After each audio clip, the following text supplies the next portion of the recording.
Magandang araw po at mag-a-update naman po tayo sa ating backyard na ubas. Sa mahilig po magtanim ay kung mayroon na tayo ma-harvest. Let's go! Noon ay nag-pruning tayo pero ngayon ay mayroon naman ma-harvest na mga bunga. At titingnan natin dahil nga ay medyo na pwede na harvestin.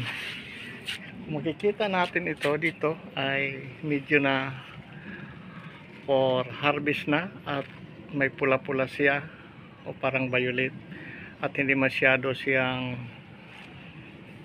madami dahil ito lang, ganito lang siya ang kanyang variety. Hindi siya yung katulad ng ibang ubas na marami ang yung bunga. So ito lang ang kanyang mga kategory.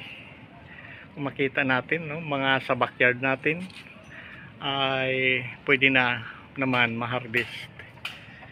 Titingnan pa natin ang ibang mga dito sa kabila at ito ay nasa bungad lang ng bahay sa unang floor. The second floor ay dito ngayon nakalagay yung ating backyard na ubas, nakadugtong dito at doon pa sa kabila. Ito ay ready to harvest na. Ito ngayon ang update ng ating backyard ubas. Sa bahay ay medyo malapit na siya mahinog. Ayan, green na green siya. Dito sa baba mayroon naman dito sa taas. Ayan, hinog na rin. Kaya lang pa maliliit ang iba. Ayan. Ayan siya.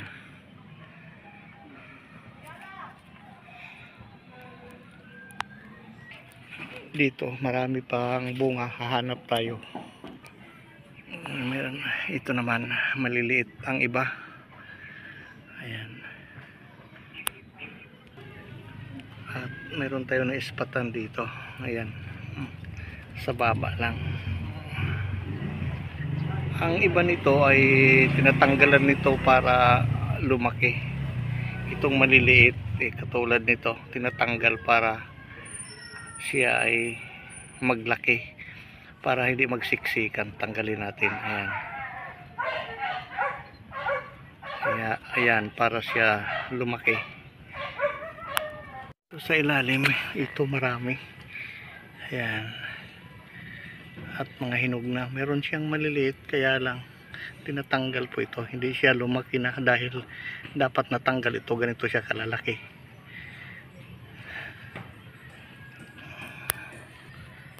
Dito meron pa sa ilalim mga maliliit. At dito ikita natin sa ilalim lang siya. Wow, ito marami siyang spot. At dito ayan, ito siya malaki-laki. Ngayon dito sa ilalim, dahil hindi natin natanggalan ng maliliit, ay hindi siya lumaki, hinog na yung iba. Ayan. Ayan. Ito hinog na siya. So meron pa sa ilalim, kaya masobra ng mga sanga dapat putulin. Dito sa ilalim mayroon nagtatago. Ito. Ayan, natabunan lang sa dahon. Dito naman sa bungad, paakyat ng pintuan. Ito pa isa-isa na lang sila. Kinakain siya ng ibon. Ayan, dapat tanggalin ito yung maliliit para lumaki. Ito tatanggalin natin. Ayun, para siya hindi magsiksikan, lalaki siya. Dito sa kabila may maroon naman mga ito, may hinog na rin. Pa isa-isa na lang dyan. So doon banda ay paikot yan hanggang doon sa may kabila. Iispatin natin, silipin. At dyan, ito mayroon tayo. Ayan. Siya. Dito ay hinog na siya. Ready to harvest na. At dito gumagapang lang ito. Na ano lang sa flooring. Maliliit. At dito mayroon sa dulo. Ayan. Siya. Na ano lang sa flooring, nasayad lang, lapit na siya ma-harvest.